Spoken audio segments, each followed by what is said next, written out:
Hey Internet, it's Matt here for the Dork Lords. If you're new to the channel, welcome. We talk about all manner of dorkly things here, whether it's sci-fi, fantasy, superheroes. We probably have a playlist about it. Feel free to check us out. Today is another in our Dork Lord of the Rings segments. And today is a very special day. It's Hobbit Day. Every year, Tolkien enthusiasts celebrate September 22nd, Frodo and Bilbo's birthdays, with a variety of Lord of the Rings-inspired activities. Here on YouTube, the Tolkien community collaborates on a Hobbit Day playlist. And I'm thrilled to be part of that collaboration again this year. I'll have a link to that playlist in the description. And since it's the annual Hobbit Day, I tend to choose videos about our diminutive friends. This year is no exception. Although the Hobbits and the Shire are somewhat tangential to the focus of the story. Today I'm going to tell you the story of the Battle of Fornost, one of the most important battles of the Third Age prior to the War of the Ring. And I'd argue, the battle that saved the Shire. First off, a little backstory on Fornost, aka Dead Men's Dyke. It was a fortified town, about 150 miles northeast of the Shire, so not far away. By the time of the War of the Ring, it's a nearly forgotten ruin. And we get this exchange between Gandalf and Barleyman Butterbur, owner-proprietor of the Prancing Pony, in The Return of the King. Gandalf is trying to convince Butterbur that life in Bree won't change much now that the war's over. "You will be let alone, Barleyman," said Gandalf. "There is room enough for realms between Isen and Greyflood, or along the shorelands south of the Brandywine, without anyone living within many days' ride of Bree. And many folk used to dwell away north, 100 miles or more from here, at the far end of the Greenway, on the North Downs, or by Lake Evendom." "Up away by Deadman's Dyke?" said Butterbur, looking even more dubious. "That's haunted land, they say. None but a robber would go there." "The Rangers go there," said Gandalf. "Deadman's Dyke, you say? So it has been called for long years, but its right name, Barleyman, is Fornost Eärine, Norbury of the Kings. And the king will come there again one day, and then you'll have some fair folk riding through." So we get the nickname Deadman's Dyke. That name and its haunted reputation is almost certainly connected to the events leading up to and including the Battle of Fornost, which happened in the year 1975 of the Third Age, so over 1,000 years before the War of the Ring. Gandalf refers to the region as Fornost Eärine and Norbury of the Kings. Fornost is Sindarin for Northern Fortress, and Eärine is Sindarin for Kings. Northern Fortress of the Kings.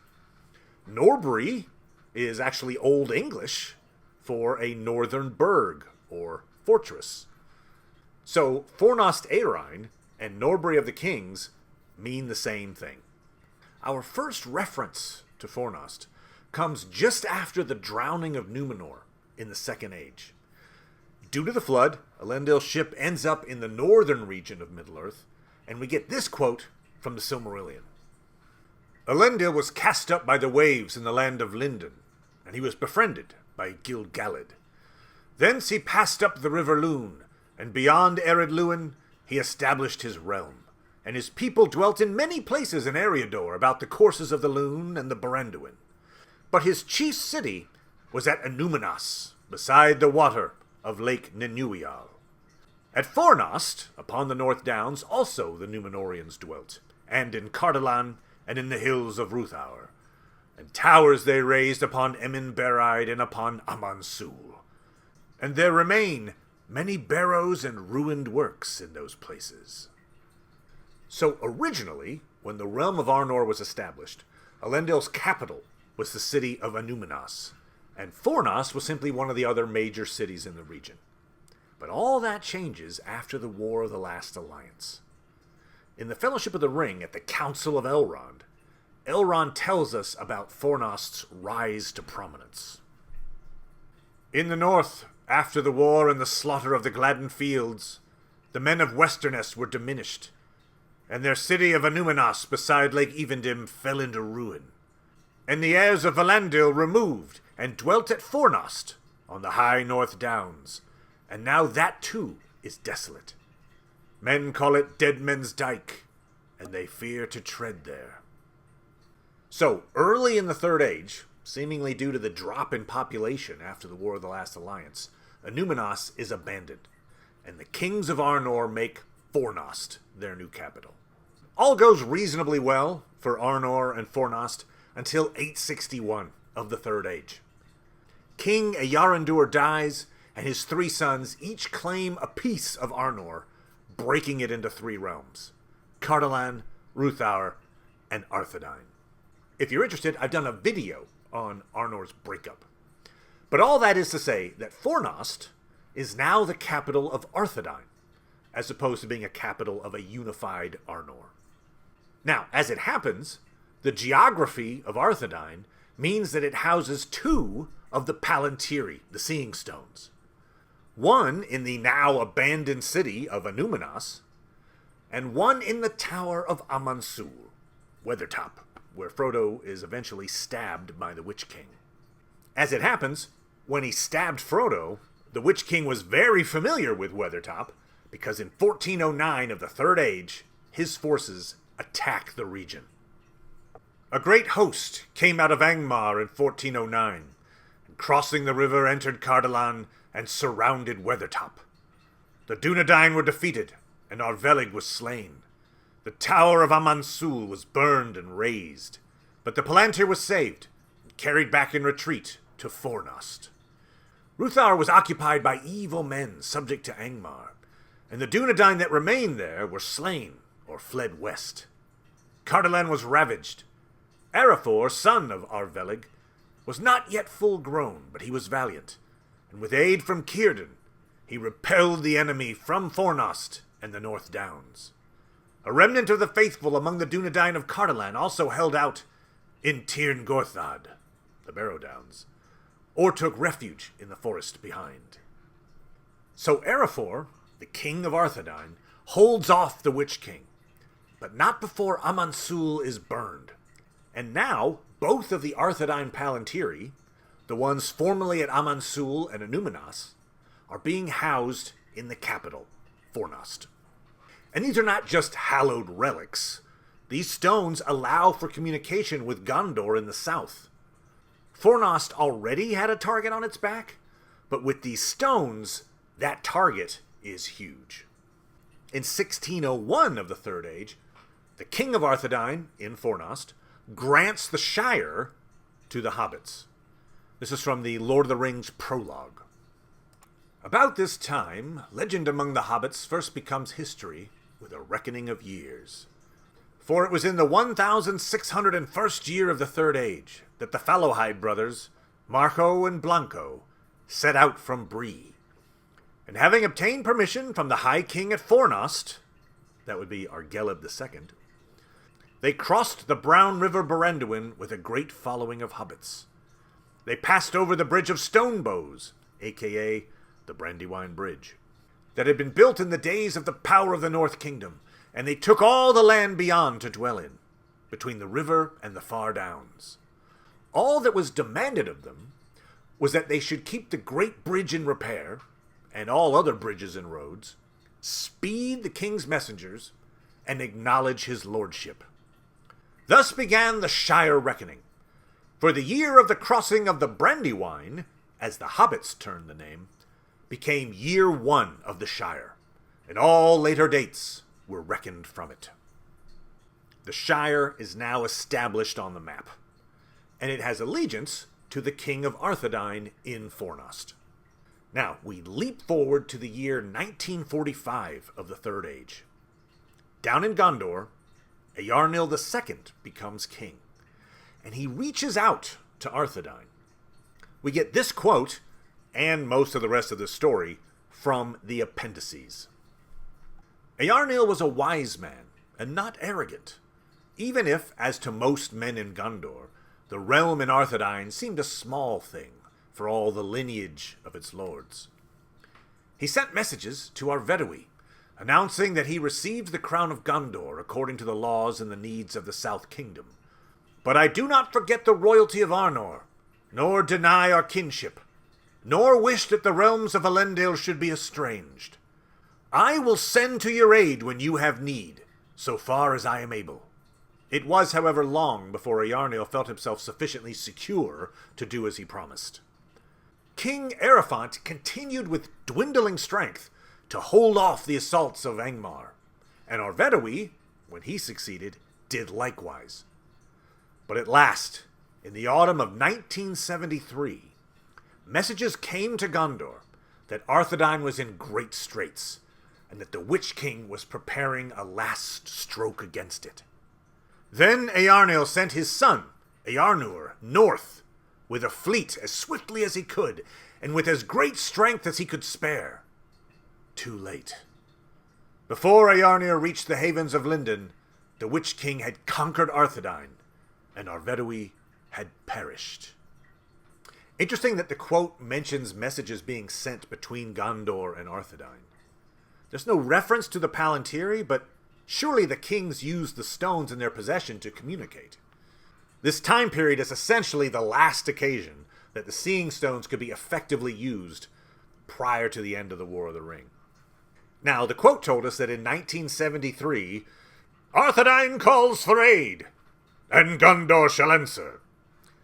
But by the time they brought their army north, it was 1975, which was unfortunately too late. In 1974, the Witch King captures Fornost, decisively defeating the Dunedain. King Arvedawi escapes with the two Palantiri, hides out in the frigid north of Forachel.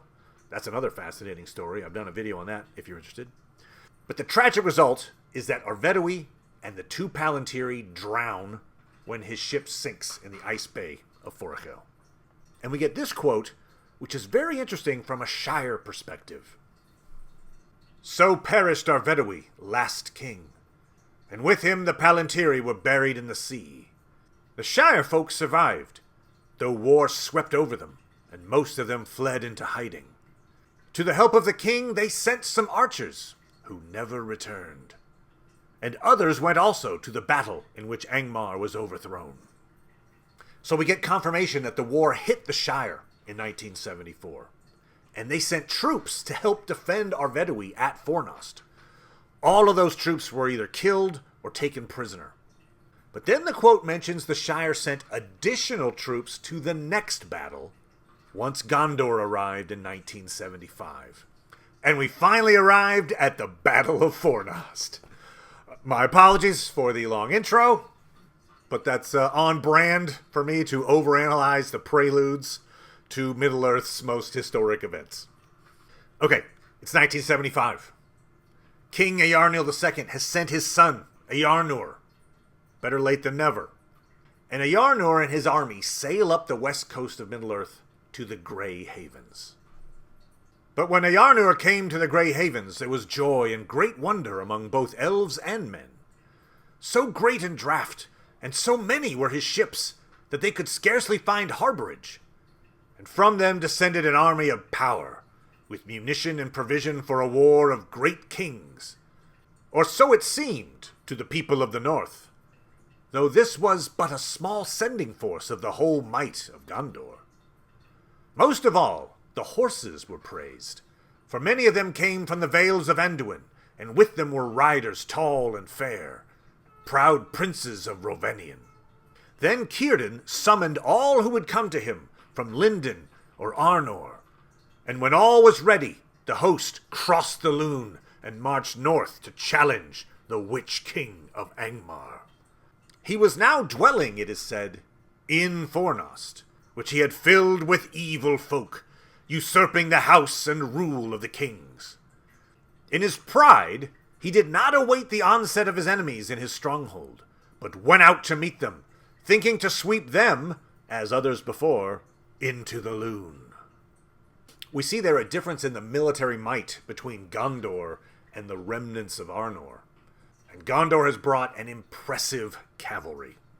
Círdan has also raised an army, likely including those archers from the Shire.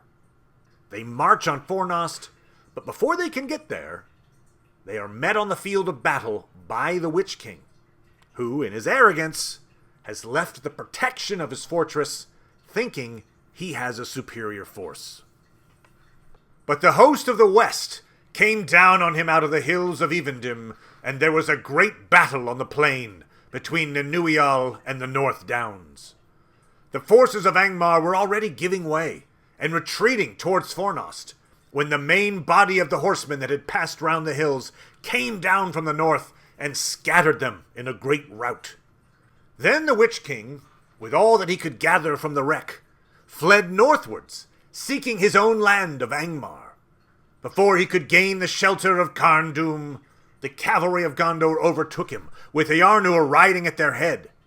And at the same time, a force under Glorfindel, the Elf Lord, came up out of Rivendell.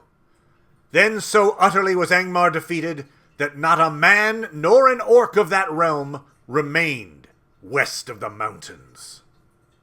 Ouch! This is an overwhelming victory. Angmar is wiped off the map. The Witch King falls into two traps. First, he's lured out of the walls of Fornost by a seemingly outnumbered army, led by Círdan, only to be ambushed by Eärnur's cavalry. Then, as he retreats, he runs straight into an army that even ambushes the reader. Glorfindel has an army out of Rivendell and massacres the retreating enemy. And thus ended the Battle of Fornost. Though I can't talk about the battle without mentioning the prophecy that came from it. As the battle's winding down, we get this very impactful encounter between the Witch King, Eärnur, and Glorfindel. But it is said that when all was lost, suddenly the Witch King himself appeared, black-robed and black-masked upon a black horse. Fear fell upon all who beheld him, but he singled out the captain of Gondor for the fullness of his hatred, and with a terrible cry he rode straight upon him. Eärnur would have withstood him, but his horse could not endure the onset, and it swerved and bore him far away before he could master it. Then the Witch King laughed, and none that heard it ever forgot the horror of that cry. But Glorfindel rode up then on his white horse, and in the midst of his laughter, the Witch King turned to flight and passed into the shadows. For night came down on the battlefield, and he was lost, and none saw whither he went. Eärnur now rode back, but Glorfindel, looking into the gathering dark, said, "Do not pursue him. He will not return to this land. Far off yet is his doom, and not by the hand of man will he fall." These words many remembered, but Eärnur was angry, desiring only to be avenged for his disgrace. And so ended the evil realm of Angmar, and so did Eärnur, captain of Gondor, earn the chief hatred of the Witch King. Just to cap off that Witch King Eärnur feud, years later, then King Eärnur accepts a challenge from the Witch King, rides off to Minas Morgul, and is never seen again. But that quote also goes to establishing just how powerful Glorfindel is. The Witch King targets Eärnur on the battlefield, laughs when Eärnur's horse bolts, and then immediately takes off when Glorfindel shows up. "No thanks, I'm out!" We see that in the Fellowship of the Ring as well. The Nazgul fleeing at the sight of Glorfindel. And he issues this pronouncement, which I take to be a prophecy. The most important part being, not by the hand of man will he fall. And spoiler alert, it's a woman, Éowyn, along with a timely stab from Merry, that slays the Witch King. But we see an element of that same overconfidence that made him ride out from Fornost all those years later during the War of the Ring. He's aware of the prophecy. Right before he dies, he says, "Hinder me, thou fool. No living man may hinder me." So he believes his own press, and his overconfidence makes him underestimate his opponent. Certainly there's a Macbeth analogy there. No man born of woman can harm him. As for the Witch King's activities in the aftermath of this monumental defeat, we get this quote. "It was thus in the reign of King Eärnil, as later became clear, that the Witch King, escaping from the north, came to Mordor, and there gathered the other ring-wraiths, of whom he was the chief. But it was not until 2000 that they issued from Mordor by the pass of Cirith Ungol, and laid siege to Minas Ithil. This they took in 2002, and captured the Palantir of the Tower. They were not expelled while the Third Age lasted, and Minas Ithil became a place of fear, and was renamed Minas Morgul." So, having fled Fornost, it's at his new base of operations, Minas Morgul, where the Witch King, and consequently Sauron, finally acquires an elusive Palantir, thus rendering the Palantiri network obsolete, and allowing Sauron to use it to manipulate Saruman and Denethor in years to come. As for the Shire, in the aftermath of the Battle of Fornost, we're told, "Afterwards, in the peace that followed, the Shire folk ruled themselves and prospered. They chose a thane to take the place of the king and were content, though for a long time many still looked for the return of the king. But at last that hope was forgotten, and remained only in the saying, 'When the king comes back,' used of some good that could not be achieved, or of some evil that could not be amended." That quote puts a new spin on the title, "The Return of the King." It had turned into a joke saying in the Shire. "I wish my mule could win that horse race. Well, when the king comes back." And then, damn it, if the king didn't come back. And while the Battle of Fornost was too late to save Arthedain, I think it did serve to save the Shire. If Gondor doesn't send troops, the Witch King likely subjugates the Shire, spinning its history in a completely different direction. Perhaps one where Bilbo and Frodo are never born, or at least aren't in a position to go on quests. Perhaps the ring is never recovered from Gollum, at least not by the good guys. A lot rides on the Shire remaining free through the latter part of the Third Age. And a Shire controlled by the Witch King could have had disastrous consequences. So there you have it, the Battle of Fornost. Happy Hobbit Day, everyone! Don't forget to check out the excellent video contributions from my fellow Tolkien YouTubers on our Hobbit Day playlist. Thanks so much for watching.